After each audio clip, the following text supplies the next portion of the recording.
Hello everyone, मेरा नाम है मोहित और आज मैं दोबारा से मॉस्बी एंडोक्राइन के क्वेश्चंस लेके आ गया हूं। इससे पहले हमने पूरी ओबीजी के जितने भी मॉस्बी के क्वेश्चन हैं, एक एक क्वेश्चन को डिटेल में पढ़ा है। अगर आपको मॉस्बी समझ में नहीं आती है तो दिए डिस्क्रिप्शन में नीचे लिंक दिया है, तो ओबीजी पूरी की पूरी मॉस्बी आप नीचे क्वेश्चंस कर सकते हैं। इसके अलावा ये एंडोक्राइन पार्ट थर्ड है, तो आप पहले के 2 पार्ट का लिंक भी नीचे दिया गया है। तो पहले 1 से 25 तक और 25 से लेके 50 तक नीचे जो क्वेश्चन दिए गए हैं उनको एक बार करके देख लें। आप सबकी हैवी डिमांड के बाद हम आज लेके आ गए हैं बचे हुए क्वेश्चन एमएसएन में एंडोक्राइन सिस्टम के। चलिए देख लेते हैं आज के सवाल क्या कहते हैं। क्वेश्चन नंबर 51 है, a nurse is assessing a client with diabetic ketoacidosis. Which clinical manifestation should the nurse expect? Select all apply. Condition पूछ रहा है डायबिटिक कीटोएसिडोसिस और पूछ रहा है क्लिनिकल मैनिफेस्टेशन का मतलब होता है साइन और सिम्टम्स। क्लिनिकल मैनिफेस्टेशन मतलब साइन एंड सिम्टम्स।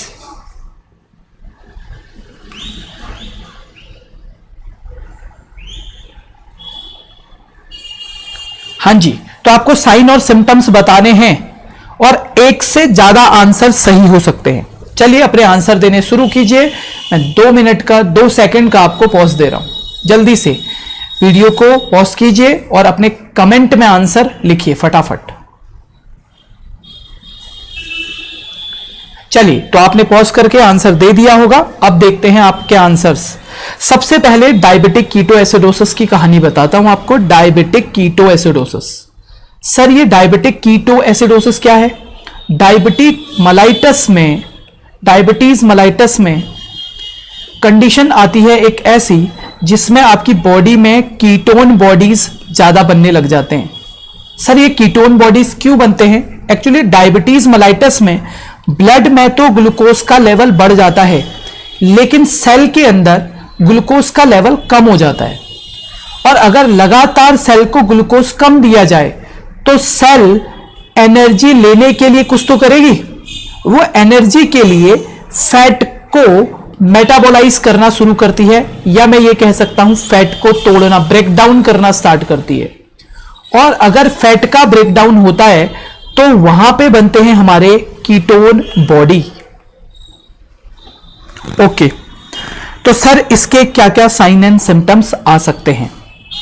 सबसे पहले, क्या सर ड्राई स्किन जैसी कंडीशन देखने को मिलेगी डायबिटिक कीटोएसिडोसिस में? बिल्कुल देखने को मिलेगी सर, क्योंकि डायबिटिक मलाइटस हो या डायबिटिक कीटोएसिडोसिस हो, सारी ही कंडीशन में डायबिटिक वर्ड जहां पे आ गया वहां पे पेशेंट पॉलीयूरिया करता है। सर पॉलीयूरिया का मतलब क्या है?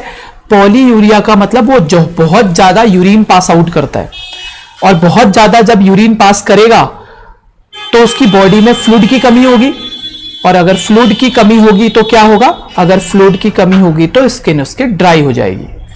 तो बॉडी में डिहाइड्रेशन की वजह से डायबिटिक कीटोएसिडोसिस वाले पेशेंट में स्किन ड्राई देखने को मिलती है। दूसरा, अब दूसरा क्वेश्चन यहां पे पूछता है, क्या अब्डोमिनल पेन देखने को मिलता है? बिल्कुल, डायबिटिक कीटोएसिडोसिस का यह भी एक साइन है कि अब्डोमिनल पेन हो सकता है डायबिटिक कीटोएसिडोसिस वाले पेशेंट को। तीसरा, कुश्मोल्स रेस्पिरेशन। सर क्या कुश्मोल्स रेस्पिरेशन होता है? बिल्कुल, कुश्मोल्स रेस्पिरेशन का मतलब पेशेंट की बॉडी में कीटोन बहुत ज्यादा हो जाते हैं, यानी कि कीटोन होते हैं एसिड, यानी कि एसिडिक कंटेंट ज्यादा आ जाता है। तो हमारी बॉडी क्या करती है? एसिड को बाहर निकालने के लिए लंग्स की हेल्प लेती है और वहां से CO2 के थ्रू एसिड को बाहर निकालने की कोशिश करती है, जिसमें फ्रूटी स्मेल आती है। तो फ्रूटी स्मेल वाली रेस्पिरेशन आती है और पेशेंट डीपली सांस लेने लग जाता है, डीपली और रैपिडली। डीप क्यों लेता है सर? क्योंकि पेशेंट को ज्यादा से ज्यादा हवा बाहर निकालनी है, CO2 को बाहर निकालना है। सर क्यों? क्योंकि CO2 की मदद से एसिड भी बाहर निकल जाएगा, CO2 के साथ बाइंड होकर एसिड बाहर निकल जाएगा। एक्चुअली CO2 ही एक एसिडिक कंटेंट है हमारी बॉडी में, CO2 खुद एक एसिडिक कंटेंट है। तो CO2 बाहर निकलेगा मतलब आपकी बॉडी में एसिड कम होगा, और अल्टीमेटली गोल तो एसिड कम करना ही था। तो स्मॉल रेस्पिरेशन देखने को मिलता है जिसमें पेशेंट जल्दी जल्दी सांस लेता है और डीप सांस लेता है, गहरी सांस लेता है। सर क्यों ऐसा? क्योंकि एसिड को बाहर निकालना है, तो जल्दी जल्दी सांस लेगा, गहरी सांस लेगा। चौथा आता है absence of ketone in the urine. ये तो बिल्कुल अपोजिट बात है। यूरिन में तो कीटोन दिखेगा ना, जब हमारी बॉडी में ज्यादा कीटोन बनेगा तो यूरिन में भी कीटोन के ब्रेकडाउन या छोटे छोटे पार्ट्स आ सकते हैं। Small respiration, abdominal pain, dry skin और यूरिन में कीटोन देखने को मिलेगा, पर यहां पे अब्सेंस लिखा है इसलिए चौथा वाला गलत है। तो आपको डायबिटिक कीटोएसिडोसिस में 1, 2, 3 तीनों ही देखने को मिलेंगे, ए, बी और सी। चलिए अगले सवाल की तरफ बढ़ते हैं। अगला क्वेश्चन है blood glucose level less than 100 mg पर DL है।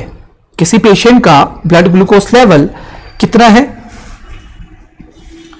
100 ml, 100 mg पर DL। ठीक है, अच्छा ओके, ये क्वेश्चन थोड़ा सा अलग आ गया, इसको छोड़ देते, इसको रफ कर लेते हैं। क्वेश्चन यहां से स्टार्ट है। अ nurse is caring for a client with diabetic who is scheduled for radiographic study requiring contrast. Which should the nurse expect the healthcare provider to prescribe? क्या पूछना चाह रहा है? एक पेशेंट है जिसको डायबिटीज हुआ है, तो उसका रेडियोग्राफिक स्टडी करनी है और उसके लिए कॉन्ट्रास्ट चाहिए, तो इनमें से डॉक्टर साहब को क्या प्रिस्क्राइब करना चाहिए? इनमें से डॉक्टर साहब को क्या प्रिस्क्राइब करना चाहिए अगर किसी को डायबिटीज है तो?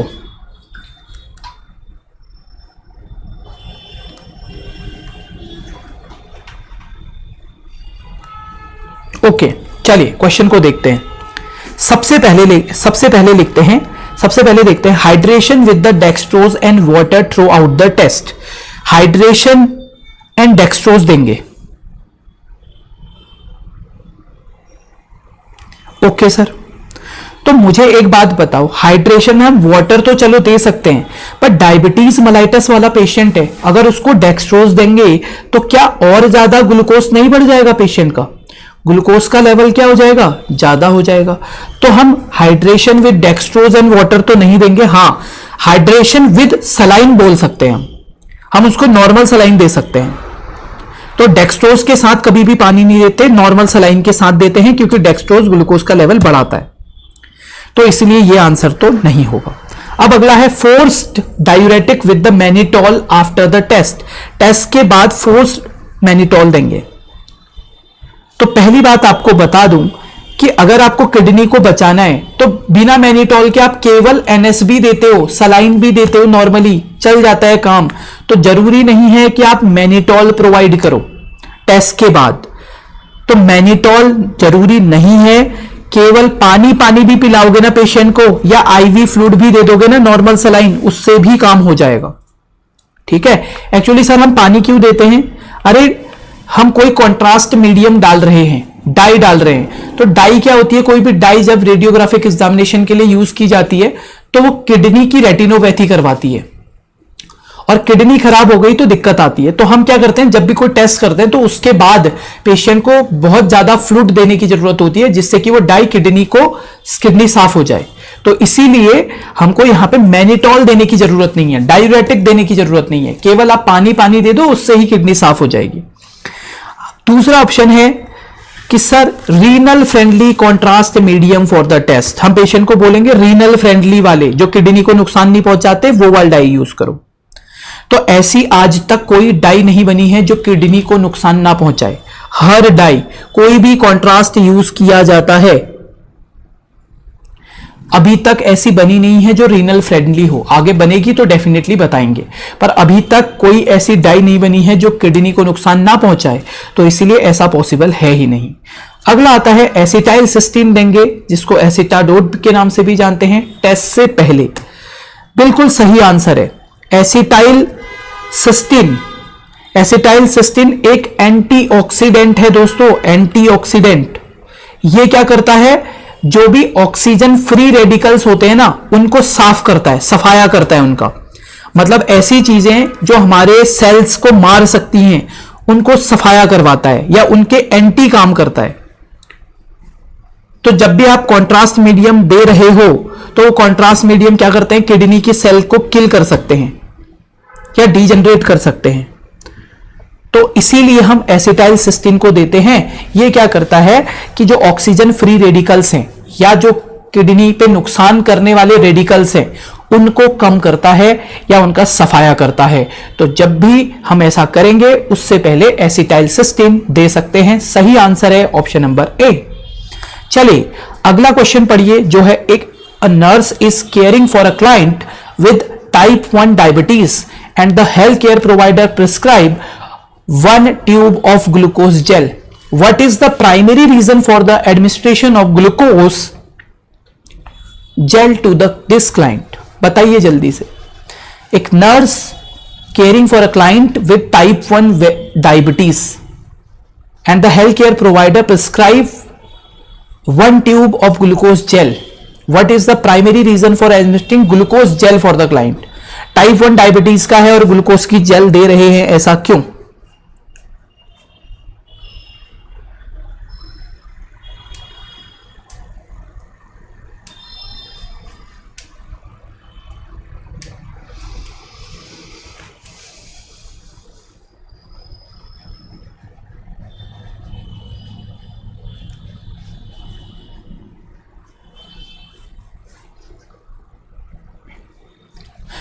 चलिए आंसर लगा दिए हैं तो आप ध्यान से सुनते हैं।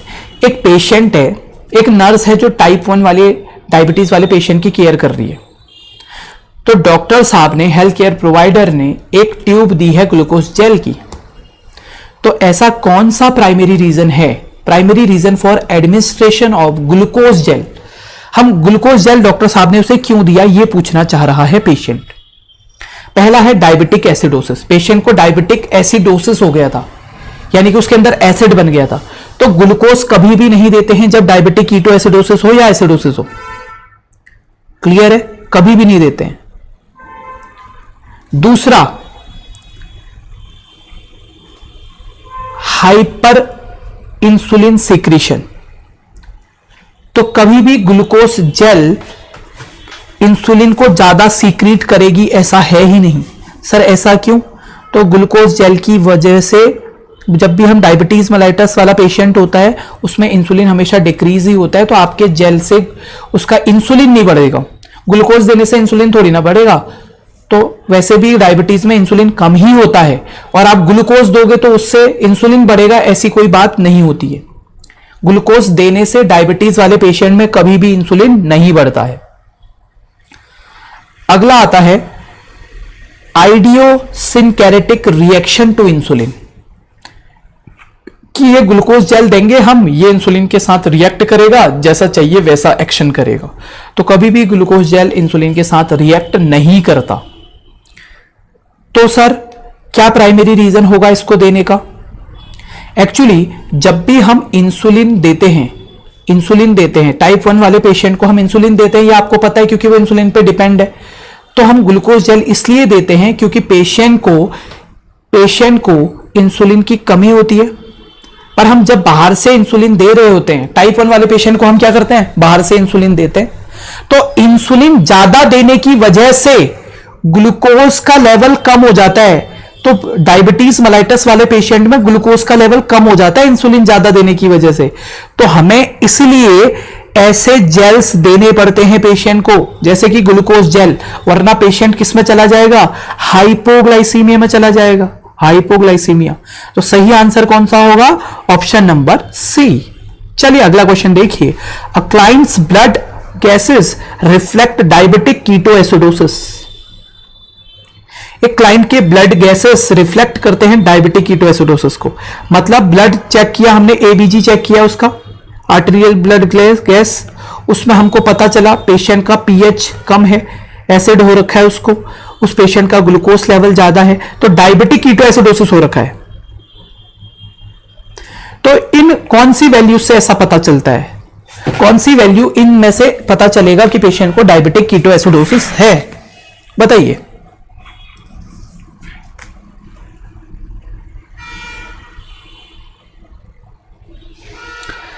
सबसे पहला है इंक्रीज पीएच। अगर इंक्रीज पीएच होता तो एसिडोसिस नहीं होता, एल्कलोसिस होता। और डायबिटिक कीटोएसिडोसिस में कभी भी पीएच बढ़ता नहीं है, पीएच कम होता है। तो ये वाला तो गलत है, पीएच कम होता है। दूसरा है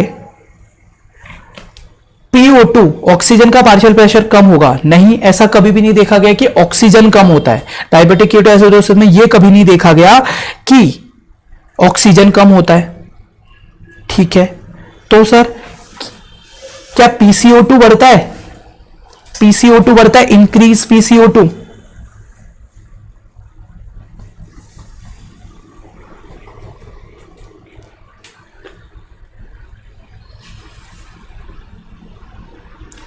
सर PCO2 तो कम होता है। क्यों सर? अरे मैंने बोला था कुस्मॉल रेस्पिरेशन होती है ना, कुस्मॉल रेस्पिरेशन में बॉडी क्या करती है, CO2 को बॉडी से बाहर निकालती है। तो CO2 का लेवल डायबिटिक कीटोएसिडोसिस में कम देखने को मिलेगा, ना कि ज्यादा।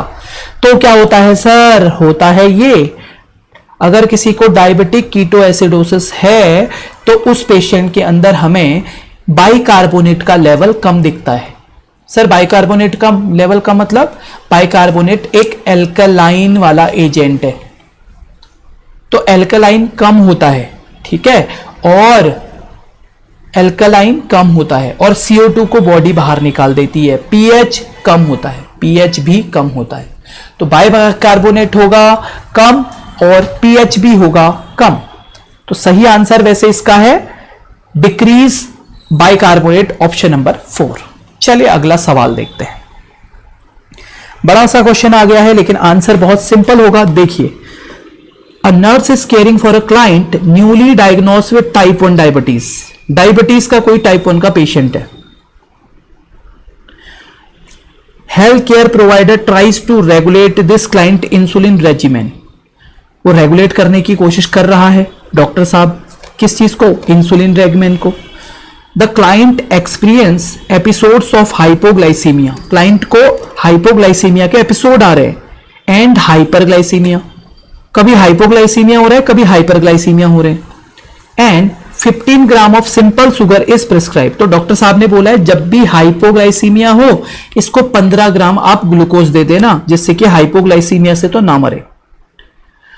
तो what is the reason administering when a client experience hypoglycaemia? तो हाइपोग्लाइसीमिया जब हो रहा है तो क्या कारण है उसे 15 ग्राम ग्लूकोज देने का? पहला, इनहिबिट ग्लाइकोजेनेसिस। ये ग्लाइकोजेनेसिस को कम करेगा, ऐसा नहीं है।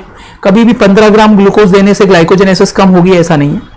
दूसरा, stimulate release of insulin. Type 1 वाला डायबिटीज वाला पेशेंट है, उसको ग्लूकोज देके इंसुलिन बढ़ेगा थोड़ी ना, तभी तो डायबिटीज। तो ग्लूकोज बढ़ता है लेकिन इंसुलिन से कोई फर्क नहीं पड़ेगा। यह कह रहा है कि अगर हम ग्लूकोज देंगे 15 ग्राम तो उससे इंसुलिन बढ़ेगा, ऐसा नहीं होता। टाइप 1 के अंदर इंसुलिन बनता ही नहीं है बॉडी में। तीसरा, इंक्रीज ब्लड ग्लूकोज लेवल। बिल्कुल, पेशेंट हाइपोग्लाइसीमिया में गया तो हम 15 ग्राम ग्लूकोज इसलिए देते हैं कि पेशेंट का ग्लूकोज लेवल नॉर्मल आ जाए, क्योंकि पेशेंट ने इंसुलिन ले रखी है तो हाइपोग्लाइसीमिया में जा सकता है। तो C is the correct answer, provide more storage of glucose. ये बिल्कुल गलत है कि हम उसको ग्लूकोज इसलिए दे रहे हैं जिससे और ज्यादा स्टोर करे। वो ज्यादा ग्लूकोज स्टोर करने के लिए नहीं देते हैं, पेशेंट को इमरजेंसी में कोलैप्स ना हो जाए हाइपोग्लाइसीमिया की वजह से, इसलिए देते हैं। तो सही आंसर होगा ऑप्शन नंबर सी। चलिए अगला क्वेश्चन देखिए। A nurse is administer the prescribe regular insulin Novolin R to a client with the diabetic ketoacidosis. एक पेशेंट है जिसको रेगुलर इंसुलिन दी जा रही है। कौन सी इंसुलिन? Regular insulin. ठीक है, कौन सा पेशेंट है वो? डायबिटिक कीटोएसिडोसिस वाला। The nurse anticipate that IV solution prescribed will contain potassium to replenish potassium ions in extracellular fluid that being R। Question कह रहा है कि एक पेशेंट को रेगुलर इंसुलिन प्रिस्क्राइब की गई है क्योंकि उसको डायबिटिक कीटोएसिडोसिस है। IV सॉल्यूशन प्रिस्क्राइब इसलिए कर रहे हैं क्योंकि उसमें पोटेशियम है, और पोटेशियम एक्स्ट्रा सेलुलर फ्लूइड है दैट आर बीइंग। क्यों दे रहे हैं? पोटेशियम का मतलब क्या है यहां पे, पोटेशियम भी दे रहे हैं आईवी, उसको हमने रेगुलर इंसुलिन के साथ पोटेशियम भी दिया जा रहा है, ऐसा क्यों, यह सवाल पूछा जा रहा है।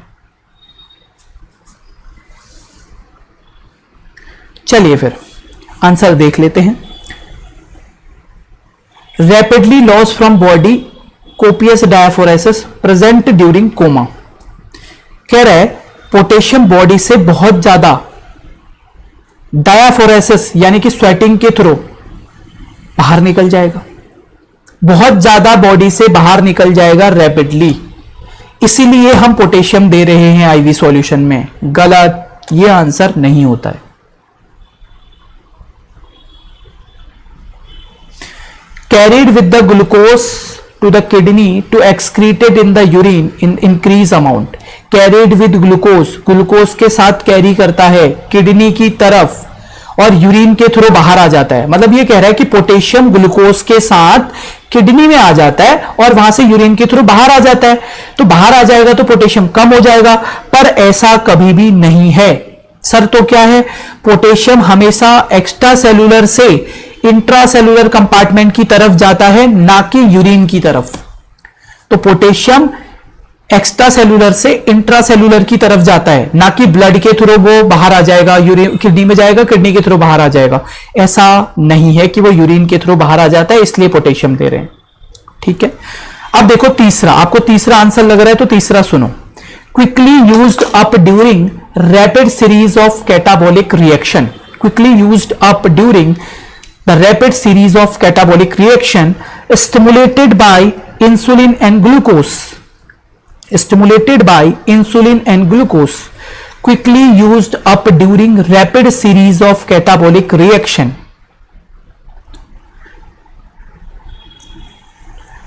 तो कैटाबॉलिक रिएक्शन के through insulin and glucose stimulate होते हैं, ऐसा कह रहा है। क्योंकि हम पोटेशियम देंगे तो उससे क्विकली क्या होगा, कैटाबॉलिक रिएक्शन होगी, जबकि ऐसा गलत है। कभी भी कैटाबॉलिक रिएक्शन नहीं, एनाबॉलिक रिएक्शन करती हैं। एनाबॉलिक रिएक्शन क्या करती हैं सर, एनाबॉलिक रिएक्शंस इंसुलिन को बढ़ाती हैं, इंसुलिन को और ग्लूकोज के एडमिनिस्ट्रेशन से, ये इंसुलिन दो या ग्लूकोज दो तो उसकी वजह से बढ़ती हैं, ना कि कैटाबॉलिक। तो कैटाबॉलिक नहीं होता, एनाबॉलिक होता है, जो ग्लूकोज और इंसुलिन के एडमिनिस्ट्रेशन से बढ़ते हैं। तो सही आंसर क्या होगा sir, move into the intracellular fluid. जब भी हमारी बॉडी में आप इंसुलिन दोगे तो इंसुलिन क्या करती है, इंसुलिन क्या करती है, सेल के अंदर शिफ्ट करवा देती है सबको। पोटेशियम को भी जब आप इंसुलिन देते हो सेल के अंदर शिफ्ट करवा देती है, पोटेशियम को भी। तो पोटेशियम की कमी हो सकती है, तो इंट्रासेलुलर फ्लूइड कंपार्टमेंट में मूव कर जाएगा, सेल के अंदर चला जाएगा एनाबॉलिक रिएक्शन के थ्रू। जब भी आप इंसुलिन और ग्लूकोज देते हो तो पोटेशियम सेल के अंदर छुप जाता है और ब्लड में कम हो जाता है, तो ब्लड में कम होगा, सेल के अंदर चला जाएगा इंट्रासेलुलर फ्लूइड कंपार्टमेंट में। इसीलिए यह आंसर बिल्कुल सही है, ऑप्शन नंबर डी। तो कोई भी डायबिटिक कीटोएसिडोसिस वाला पेशेंट हो तो उसको आईवी फ्लूइड इंसुलिन के साथ साथ दिया जाता है, वो भी पोटेशियम कंटेन करने वाला। क्योंकि जब आप इंसुलिन देते हो तो वो ग्लूकोज को भी, पोटेशियम को भी और बाकी के कंपोनेंट को भी सेल के अंदर डाल देता है, जिससे पोटेशियम की कमी हो जाती है। कहां पे, सेल से बाहर, यानी कि ब्लड में कमी हो जाती है, इसीलिए बाहर से देते हैं। चलिए ओके, तो अगर आपको ये मॉस्बी के क्वेश्चन बहुत अच्छे लग रहे हैं या आपको समझ में आ रहे हैं, तो हमें मोटिवेट करने के लिए आप हिट कर सकते हैं लाइक बटन को, सब्सक्राइब कर सकते हैं और कमेंट अपने लीव कर सकते हैं। कोई चीज समझ में ना आए तो डाउट भी पूछ सकते हैं। और जॉब अपडेट्स के लिए भी हमारा एक चैनल है एकॉन देहरादून के नाम से, एकॉन देहरादून के नाम से, जो आपको डिस्क्रिप्शन में जिसका लिंक मिल जाएगा। तो फटाफट से जाके, अगर आपको जॉब की अपडेट सबसे पहले चाहिए, जॉब मोटिवेशन सिलेक्शन से रिलेटेड जानकारियां, वो सारी आपको एकॉन देहरादून के यूट्यूब चैनल के अंदर मिल जाएंगी। तो जल्दी जाके सब्सक्राइब कर लीजिए। चलिए अगला सवाल पढ़ते हैं। अगला सवाल क्या कहता है, एक क्लाइंट है जिसको हाइपोग्लाइसेमिक रिएक्शन हो रही है इंसुलिन देने की वजह से। पेशेंट तो डायबिटीज मेलाइटस का था, पर मैंने उसे इंसुलिन दे दिया और उसे क्या हो गया, हाइपोग्लाइसीमिया हो गया, ग्लूकोज की कमी हो गई इसके ब्लड में। तो which client response should the nurse document as the clinical manifestation of hypoglycaemia. मतलब ये पूछ रहा है हाइपोग्लाइसीमिया के साइनम सिम्टम्स कौन से होंगे इनमें से। ये क्वेश्चन बहुत ज्यादा इंपॉर्टेंट है, ये बात बहुत अच्छे से याद कर लें। चलिए, अ क्लाइंट विद हाइपोग्लाइसीमिया। अब सबसे पहले मुझे एक बात बताओ, सबसे पहले मुझे एक बात बताओ कि हाइपोग्लाइसीमिया अगर होगा तो कौन सा सिस्टम हमारा एक्टिवेट होता है। कभी भी अगर आपकी बॉडी में ग्लूकोज की कमी होती है ना, तो हमारा सिंपैथेटिक नर्वस सिस्टम एक्टिवेट होता है। आज के बाद याद रख लेना। तो जब भी हाइपोग्लाइसीमिया एक्टिवेट होता है तो हमारी बॉडी का सिस्टमैटिक नर्वस सिस्टम एक्टिवेट होगा। कौन सा? सिंपैथेटिक नर्वस सिस्टम एक्टिवेट होगा। और जब भी सिंपैथेटिक नर्वस सिस्टम एक्टिवेट होता है, ये रिलीज करता है एपिनेफ्रिन। ओके, और एपिनेफ्रिन के आने की वजह से एपिनेफ्रिन क्या करता है, आपकी ब्लड वेसल्स को कंस्ट्रिक्ट कर देता है। क्या कर देता है? कंस्ट्रिक्ट।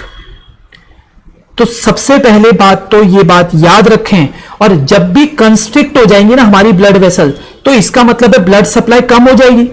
और जहां पे भी ब्लड सप्लाई कम होती है वो एरिया कैसे होने लग जाता है? पेलर। तो जी हां, अगर हाइपोग्लाइसीमिया है तो पेलर होगा पर्सन। क्यों होगा? क्योंकि ग्लूकोज की कमी की वजह से सिंपैथेटिक नर्वस सिस्टम एक्टिवेट होता है। एपिनेफ्रिन क्या करता है? ब्लड वेसल्स को कंस्ट्रिक्ट कर देता है, ब्लड सप्लाई कम पहुंचती है, तो ब्लड वेसल्स कंस्ट्रिक्ट हो जाती हैं, तो पेशेंट वेजो कंस्ट्रिक्शन की वजह से पेलर दिखने लगता है। तो ये तो बिल्कुल सही है। अब देखो दूसरा, ट्रीमर्स। हां बिल्कुल, जब आपका सिंपैथेटिक नर्वस सिस्टम एक्टिवेट होता है, बिल्कुल ये क्या करता है? ट्रीमर्स रिलीज करता है। तो सिंपैथेटिक नर्वस सिस्टम रिलीज होगा। जब भी आपको हाइपोग्लाइसीमिया होगा तो ट्रीमर्स भी होता है। सर क्यों? क्योंकि सिंपैथेटिक नर्वस सिस्टम एक्टिवेट होगा। ओके, थर्ड आता है ग्लाइकोज यूरिया। ग्लाइकोज यूरिया एक्चुअली तब होता है जब आपका ब्लड ग्लूकोज लेवल 180 mg/dl से ज्यादा चला जाए। पर यहां पे तो हाइपोग्लाइसीमिया हो रहा है, तो ग्लाइकोज यूरिया तो हाइपर में होता है, ना कि हाइपो में। क्लियर है? तो इसीलिए यह आंसर नहीं होगा। नेक्स्ट आता है एसीटोन यूरिया। एसीटोन तो कीटोन बॉडीज बनते हैं, तब बनता है कीटोन बॉडीज के कंडीशन में, और कीटोन बॉडीज तब बनती हैं जब क्या होगा? कीटोन बॉडीज तब बनती हैं जब आपकी बॉडी के अंदर ग्लूकोज ज्यादा होगा। तो इसका मतलब ग्लूकोज ज्यादा होने की वजह से कीटोन बॉडीज बनती हैं, और कीटोन बॉडीज में ही तो एसीटोन होता है जो यूरिन के थ्रू आता है। तो डी वाला आंसर कभी भी नहीं होगा, क्योंकि एसीटोन यूरिया हाइपरग्लाइसीमिया में मिलता है, ना कि हाइपोग्लाइसीमिया। नेक्स्ट आता है डायाफोरेसिस। क्या डायाफोरेसिस होता है? बिल्कुल, सिंपैथेटिक नर्वस सिस्टम जब भी एक्टिवेट होगा, ये क्या करेगा? एपिनेफ्रिन को रिलीज करेगा। एपिनेफ्रिन वेजोकंस्ट्रिक्शन करवाता है और डायाफोरेसिस करवाता है। तो हाइपोग्लाइसीमिया के अंदर डायाफोरेसिस होता है, ट्रीमर्स भी आते हैं, पेलर भी दिखता है पर्सन। चलिए, ए, बी और ई इसके 3 आंसर थे। चलिए अगला सवाल देखिए। A nurse identify that client is experiencing hypoglycaemia. Which nursing intervention should the nurse implement to relieve the symptoms associated with the reactions? बताइए। The client experiencing a hypoglycemic reaction. Which nursing intervention should the nurse implement to relieve symptoms associated with this reaction? Answer बताइए फटाफट।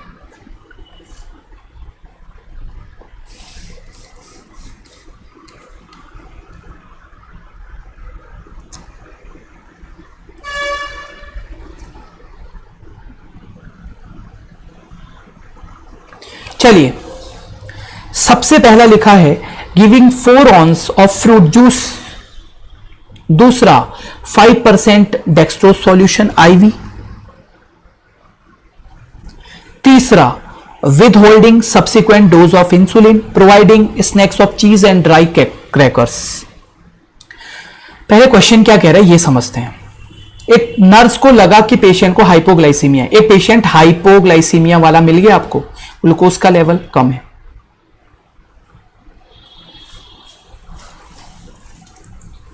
तो इनमें से symptoms relieve कैसे होंगे? Hypoglycaemia वाले patient के सिम्टम्स रिलीव कैसे होंगे?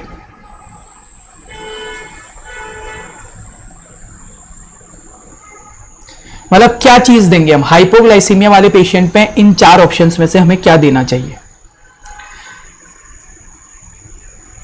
सबसे पहले पेशेंट को हाइपोग्लाइसीमिया एक्सपीरियंस हो रहा है, स्नैक्स, चीज, ड्राई क्रैकर, ये क्या होते हैं?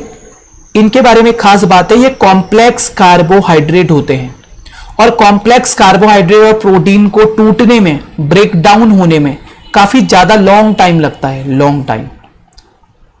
कॉम्प्लेक्स प्रोटीन को, कार्बोहाइड्रेट को टूटने में ज्यादा टाइम लगता है। तो पेशेंट को हाइपोग्लाइसीमिया हो रहा है, आप कोई भी ऐसा ग्लूकोज या ऐसा प्रोटीन नहीं दोगे पेशेंट को बहुत ज्यादा टाइम लगे अब्सॉर्ब। पेशेंट को तो तुरंत ग्लूकोज चाहिए ना, तो ऐसे नहीं देंगे जो लंबा टाइम लगाएंगे। तो ड्राई क्रैकर्स, स्नैक्स नहीं देंगे, चीज भी नहीं देंगे।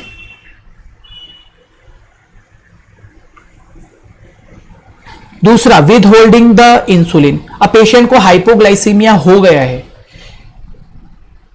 बचाना नहीं है हमें कि इंसुलिन को विदहोल्ड हो चुका है, तो आप इंसुलिन को होल्ड कर दोगे तो ग्लूकोज का लेवल नॉर्मल हो जाएगा? नहीं, अभी ये मैनेज करने वाली चीज है। आप विदहोल्ड करके पेशेंट को फर्दर कॉम्प्लिकेशन से बचा सकते हो, पर पेशेंट को पूछा जा रहा है कि उसको हाइपोग्लाइसीमिया हो चुका है, इसका मैनेजमेंट आप कैसे करोगे? इंसुलिन को रोक के मैनेजमेंट तो नहीं हो रहा ना, तो इसलिए यह आंसर गलत है। एडमिनिस्ट्रिंग 5% डेक्सट्रोज, बहुत ज्यादा कम है ये। 5% ग्लूकोज से कुछ भी नहीं होगा उसका। 5% डेक्सट्रोज दोगे, वो भी आईवी, तो उससे कुछ भी नहीं होने वाला। 100 ml में 5 ग्राम खा रहा है वो, तो उससे कोई फायदा नहीं है, इससे वो जल्दी से रिकवर नहीं हो पाएगा। 5% डेक्सट्रोज बहुत ज्यादा कम है, सफिशिएंट नहीं है मतलब। और कोई भी पेशेंट ऐसा होता है उसे कम से कम 50% ग्लूकोज दिया जाता है या डेक्सट्रोज। कोई ऐसे हाइपोग्लाइसीमिया वाला पेशेंट है जो कोमा में जा रहा है, ठीक है, हाइपोग्लाइसीमिया मतलब कोमा, मतलब बेहोशी, अनकॉन्शियसनेस तो होगी उसे, तो उसे कम से कम 50% ग्लूकोज देते हैं, 5% तो कुछ नहीं होगा, ठीक है। तो हम क्या करते हैं, फ्रूट जूस देने को बोलते हैं। कभी भी डायबिटीज वाला कोई पेशेंट है और उसमें हाइपोग्लाइसीमिया हो रहा है तो तुरंत उसे फ्रूट जूस दो, क्योंकि फ्रूट जूस में होता है सिंपल शुगर, और सिंपल शुगर रैपिडली एब्जॉर्ब हो जाता है बॉडी में और पेशेंट जल्दी से रिवाइव कर जाएगा। इसीलिए हम 4 ऑरेंज फ्रूट जूस देंगे जिससे कि पेशेंट जल्दी रिवाइव हो जाए। तो आंसर होगा ऑप्शन नंबर ए। चलिए अगला क्वेश्चन पढ़िए।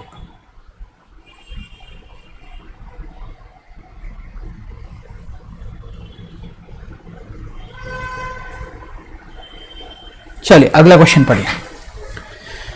A nurse working in a diabetic clinic is evaluating the client success with managing the medical regimen, which is the best indication that client with type 1 diabetes successfully managing this disease.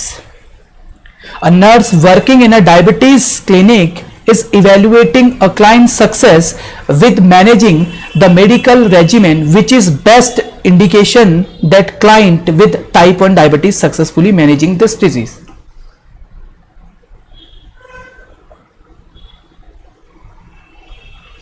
Medical regimen कोई use कर रहे हैं, हम ये देख रहे हैं कि क्या डायबिटिक क्लिनिक के अंदर पेशेंट सक्सेसफुली ठीक हो रहा है कि नहीं हो रहा है, जो भी हम उसका ट्रीटमेंट मेडिकली कर रहे हैं। तो टाइप 1 डायबिटीज का पेशेंट सक्सेसफुली ठीक हो रहा है, ऐसा हमें कैसे पता लगेगा? इन 4 ऑप्शंस में से, ये जो 4 ऑप्शंस हैं इनमें से हमें कैसे पता चलेगा कि पेशेंट बिल्कुल ठीक हो रहा है या डिजीज मैनेज हो रही है?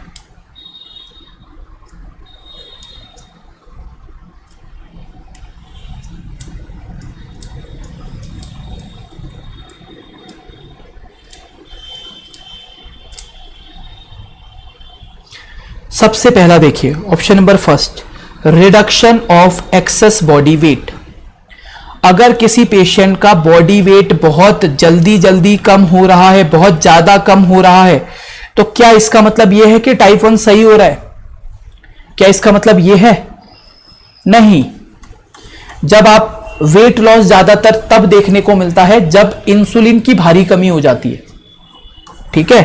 तो इंसुलिन की कमी की वजह से वेट लॉस होता है, ना कि पेशेंट ठीक हो रहा है इसकी वजह से। इंसुलिन की कमी से हो सकता है वेट कम।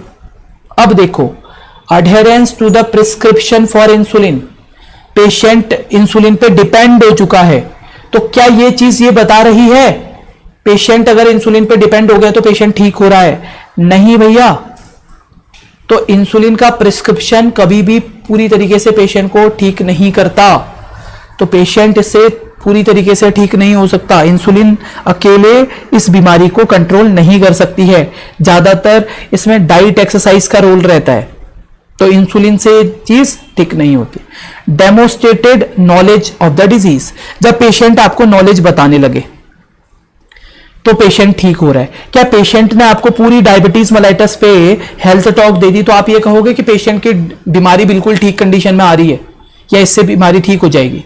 नहीं। डायबिटीज वाले पेशेंट को पता सब कुछ रहता है, पर मिठाइयां चुरा के मंदिर से वही खाते हैं, ठीक है? चुपचाप से फ्रीज से निकाल के आइसक्रीम यही चाट जाते हैं, इनको ग्लूकोज का लेवल ज्यादा है, ठीक है? तो हमें पेशेंट के ठीक होने का तब पता चलेगा कि पेशेंट सही हो रहा है। कब पता चलेगा? जब पेशेंट का ब्लड ग्लूकोज लेवल स्टेबल होने लगे, एक अच्छी रीडिंग आने लगे, स्टेबल होने लगे, तभी तो हम बोलेंगे कि पेशेंट ठीक हो रहा है। तो ऑप्शन नंबर बी या option number second is the correct answer. चलिए आज का लास्ट क्वेश्चन।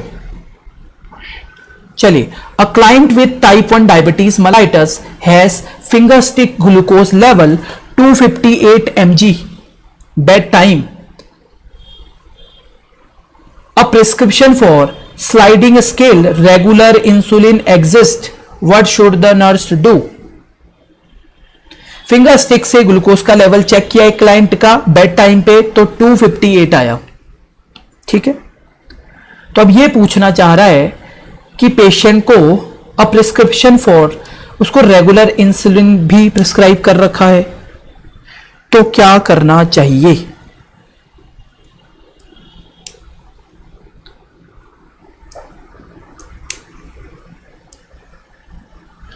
सबसे पहले लिख रहा है call the health care provider. Patient का ब्लड ग्लूकोज लेवल ज्यादा आ गया तो डॉक्टर को फोन करो, पहला ये बोल रहा है। दूसरा,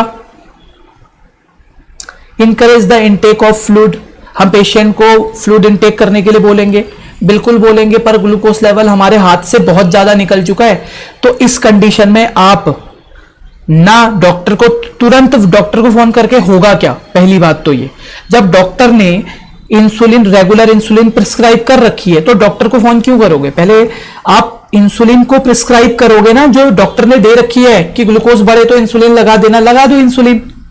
तो डॉक्टर को फोन करना बेवकूफी होगी। फ्लूइड देने से फायदा तो होगा, पर यह ट्रीटमेंट नहीं है जब इंसुलिन दे रखी है तो, ठीक है? हम फ्लूइड इनटेक के लिए बिल्कुल बोलेंगे पेशेंट को, पर हमारे पास प्रिस्क्राइब्ड इंसुलिन है ना, अभी उसका बहुत ज्यादा बढ़ रहा है तो तुरंत हम इंसुलिन लगा सकते हैं ना उसे। Give the half cup of orange juice, half cup of orange juice तब देते हैं जब ग्लूकोज का लेवल कम हो जाता है, तो डॉक्टर को तुरंत कॉल नहीं करेंगे, क्लाइंट को फ्लूइड के लिए बिल्कुल बोलेंगे, इसमें गलत नहीं है कुछ भी। पर अभी क्लाइंट की कंडीशन बहुत ज्यादा ऊपर जा चुकी है, अगर फ्लूइड देंगे तो उससे धीरे धीरे कंसंट्रेशन कम होगा, और केवल पानी देने से पेशेंट का ग्लूकोज लेवल नॉर्मल नहीं हो जाता, इसीलिए हमें देना पड़ता है, ठीक है? और ऑरेंज जूस में ग्लूकोज होता है, पहले ही ग्लूकोज बढ़ रखा है फिर ग्लूकोज दोगे, डेक्सट्रोज दोगे, सिंपल शुगर दोगे? नहीं, कभी भी नहीं देते, जब हाइपो होता है तब देते हैं इसको। ये तो बिल्कुल कॉन्ट्राइंडिकेटेड है ग्लूकोज वाली। क्या करेंगे? जो डॉक्टर साहब ने इंसुलिन प्रिस्क्राइब कर रखी है उस इंसुलिन का यूज करेंगे। तो हमने एंडोक्राइन सिस्टम में लगभग 96 क्वेश्चन के आसपास हैं, उनमें से 60 क्वेश्चन कर लिए हैं, अभी हमारे पास लगभग 36 से 37 क्वेश्चन बचे हुए हैं। और आपको पता है कि नॉर्सेट की प्रिपरेशन के लिए ये क्वेश्चन इस तरीके से समझने बहुत ज्यादा जरूरी है। तो आप चैनल पे नए हो या पहले से हमारी क्लासेस को देख रहे हैं, बहुत लंबे टाइम से वेट कर रहे हैं क्लासेस का, तो ये 10 क्वेश्चंस पर डे आपके लिए आते रहेंगे। इसके लिए क्लासेस को शेयर कीजिए मैक्सिमम लोगों तक, हम भी मोटिवेट हों क्लासेस को कंडक्ट करवाने के लिए। Thank you.